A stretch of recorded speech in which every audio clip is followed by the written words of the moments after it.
અને આવી નાલાયક સરકાર એક વિધવા ભાઈ એના 3 નાના બાળકો એનું એક ઝૂંપડું પાડી દેવાનું સરકારને જે કોઈ માણસ અહીંયા ઉભેલો હોય એ સાંભળી લે અને સરકારને આ મેસેજ પહોંચાડે કે આ તમે ભૂલ કરી છે હવે પછી ભવિષ્યમાં ભૂલ નહીં કરતા कितने बाजू कितने सर गिन ले दुश्मन ध्यान से खेलेंगे हम वो बाजी हारेगा तू जान ले અને તમે ઘર તોડો અમે પાછા બાંધીશું કુવા પૂરો અમે કાઢીશું પણ તમને જંગલમાં ઘૂસવા દઈએ નહીં તમને અમે અહીં રહેવા દીધા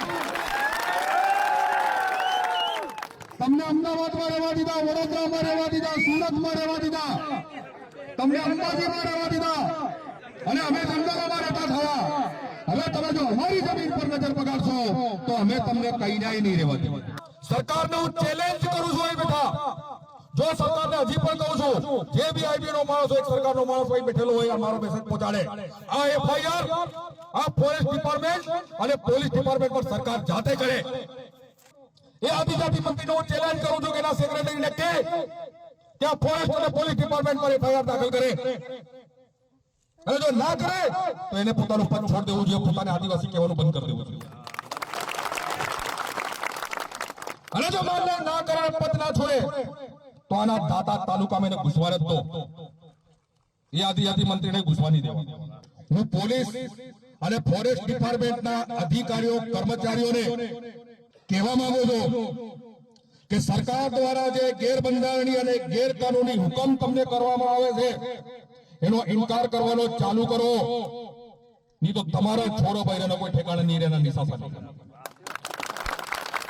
આજે દશા સક્રીબેનની છે એ જ દશા હું ભગવાનને પ્રાર્થના કરું છું ભગવાન હોય તો આ ઘર ફાળવા વાળા પોલીસ વાળા ફોરેસ્ટ ડિપાર્ટમેન્ટના છોડની બી થવી જોઈએ બધાને મારા જોહાર જય આદિવાસી જય ભીલ પ્રદેશ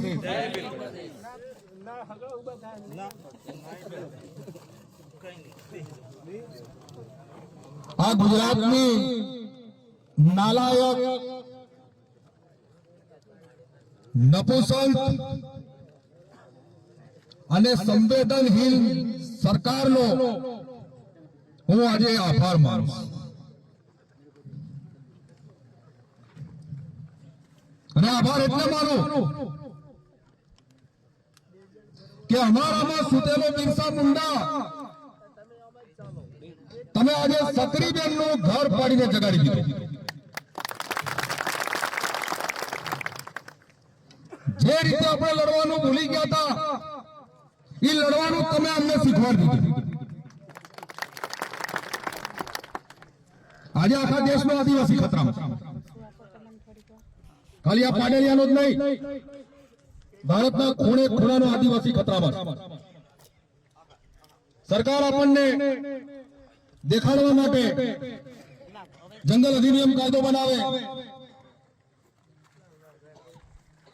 કે બીજા અનેક કાયદા બનાવે પેશા કાયદા બનાવે પણ એકેનો અમલ કરતી નથી જંગલની જમીનની અંદર વન અધિનિયમ હેઠળ જો ગામની વન મંડળીનો અધિકાર હોય તો એ વન મંડળીની પરમિશન વગર આ જગ્યા પર ખાડા કેમ ખોદ્યા કોઈના ઘર કેમ પાડ્યા અને કોઈનો કૂવો કેમ ખોદ્યો આ સવાલ મારો સરકારને અને આવી નાલાયક સરકાર એક વિધવા ભાઈ એના 3 નાના બાળકો એનું એક ઝૂંપડું પાડી દેવાનું સરકારને જે કોઈ માણસ અહીંયા ઉભેલો હોય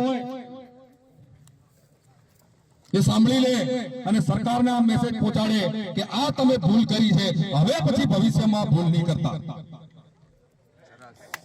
આજે અહીંયા પેલું હિન્દીમાં એક ગીત છે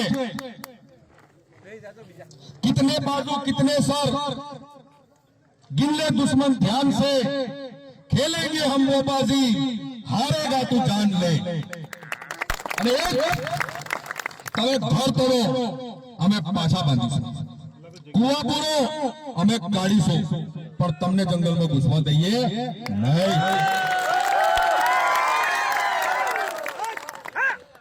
આ દેશની જેટલી પણ જમીન છે, જંગલ છે અને પાણી છે, એનો માલિક આદિવાસી છે. ભારતનું બંધારણ કહે છે. અમે તમને શહેરમાં નથી નડતા. આપણે રાજસ્થાનથી કાંતિભાઈ આદિવાસી આવી ગયા છે. બધા બેસી જાઓ, આપણે એમને પણ સાંભળવાના છે. હમણાં બેસો. તો આ દેશની જેટલું જંગલ છે, જે કોઈ જમીન છે કે પાણી છે, એના મૂળ માલિક તો આપણે હતા. તમને અમે અહીં રહેવા દીધા, તમને અમદાવાદમાં રહેવા દીધા, વડોદરામાં રહેવા દીધા, સુરતમાં રહેવા દીધા, તમને અંબાજીમાં રહેવા દીધા, અને અમે જંગલોમાં રહેતા થયા. હવે તમે જો અમારી જમીન પર નજર પગાડશો તો અમે તમને કઈ નહીં રહેવા દઈએ. અને આ ખાલી હવામાં વાત નથી, પાછળ કરવાના થયો. અને તમારે લડવાની જરૂર નહીં, તમે અમને લડવાનો રસ્તો બતાડી દીધો. કઈ રીતે લડવાનું તમે શીખવાડી દીધું. અને હવે આ દેશની અંદર કોઈ પણ જગ્યાએ કે ગુજરાતની અંદર કોઈ પણ જગ્યાએ આવું કોઈ બનાવ બનશે તો એની અંદર પહેલો આદિવાસી લડશે. તમે હવે એકલા નથી. એવી જ રીતે આખા ગુજરાતનો કે દેશનો આદિવાસી પણ હવે એકલો નથી. આજે તમે વિચાર કરો કે બનાવવાના પાડલિયામાં, અંબાજીની બાજુમાં અને ડુંગરપુરની અંદર જે લોકસભા લડાયા આપણા કાંતિભાઈ આદિવાસી આજે તમારી મદદમાં આવીને ઉભા રહ્યા. અમે દાહોદ થી આવ્યા, કમલેશભાઈ સુરત થી આવ્યા અને મહુવા થી આવ્યા. એટલે તમે તમારી જાતને એકલા નહીં માનતા. હવે તમે એકલા નથી. અને હું આજે એમ કહેવા માંગુ છું,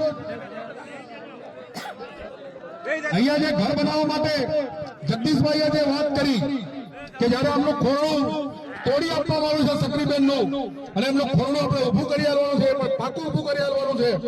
અને ત્યારે આજે જેટલા પણ બહારથી બીજા વિસ્તારમાંથી આવેલા છે એ બધાને હું આજે કહું છું કે જે દર ખોરડાનું કામ ચાલુ થશે ત્યારે બધા આપણે આવવું પડશે. એમને એકલા નથી મૂકવાના અને એમને આપણે એકલા દેખાડવાના પણ નથી. ફોરેસ્ટ વાળાને, પોલીસ વાળાને કે સરકારને એમ ના લાગવું જોઈએ કે સક્રીબેન એકલા. અને દેખાડવા માટે આપણે અહીંયા આવવું પડશે. આપણે હાજર રહીને એમને બનાવી આવવું પડશે, એમને ઘરની અંદર પ્રવેશ કરાવી આવવો પડશે. આજે અહીંયા સારો એવો ફાળો પાકું મકાન પણ એવો થઈ ગયો છે. એટલે બાકી તો ઘરેથી નક્કી કરીને આવ્યો હતો કે આજે 6 થાંભલા નાખી, ઉપર છાપરું નાખી અને આજે ઘર ઉભું કરીને આપણે અહીંથી જવું છે. પણ પાકા ઘરની જયારે વ્યવસ્થા થઈ છે ત્યારે આપણે પાકું ઘર એમને બનાવી આલીએ અને જો પછી તોડે તો પછી જોઈએ. અને આ લડાઈ શરૂઆત થઈ છે સક્રીબેનથી અને આ પાડેલિયા ગામથી. પણ હકીકતમાં લડાઈ એની નથી. આ લડાઈ એની નથી. અડધી વાત તો સંઘાલા સાહેબે કરી, પણ અત્યારે સુપ્રીમ કોર્ટનો જે ચુકાદો આવેલો છે, અરવલ્લીની જે ડુંગરો છે એમાં 100 મીટરથી નાના ડુંગરને ડુંગર ગણવાનો, અરવલ્લીની પહાડી ગણવાની નહીં.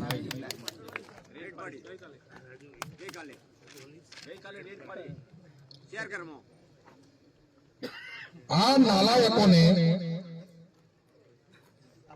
આટલી માર ખાધા પછી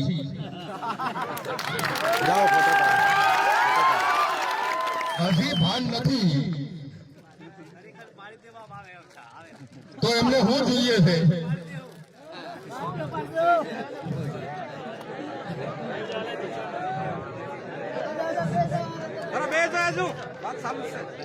અમે સરકારને એક વાત કહેવા માંગીએ તમારા બધા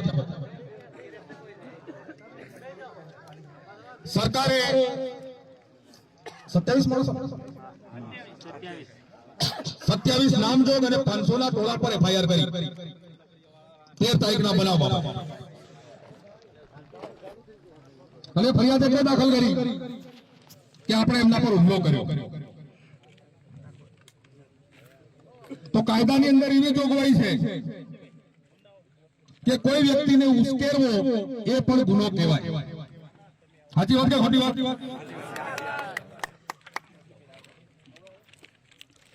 તો જે આ ફોરેસ્ટનો કાયદો છે, જમીનનો કાયદો છે, ભારતના આદિવાસીઓના બંધારણની અંદર આપેલા જે અધિકાર છે એ અધિકારનો ભંગ કરીને, એટલે કે બંધારણનો ભંગ કરીને, કાયદાનો ભંગ કરીને કોઈ નોટિસ આપ્યા વગર, કોઈ જાણ કર્યા વગર જો અહીંયા આ ગામ પર હુમલો થતો હોય, અહીંયા કૂવો ટાંકી દેવામાં બુરી દેવામાં આવતો હોય, એક વિધવા બેનનું ઝૂંપડું પાડી દેવામાં આવતું હોય તો એ ગુનો ખરો કે નહીં?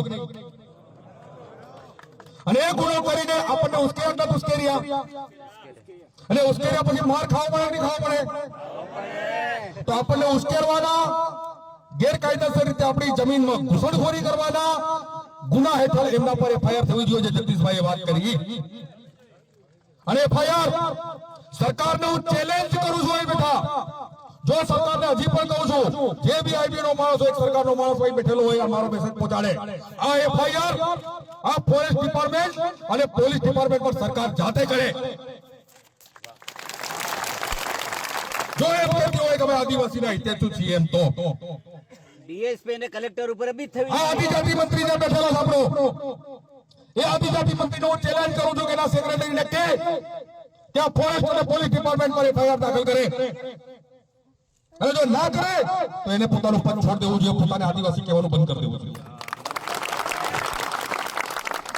અને જો માનલે ના કરે, પદ ના છોડે તો આના દાતા તાલુકામાં એને ઘૂસવા જ દો. એ આદિજાતિ મંત્રીને ઘૂસવા નહીં દેવા.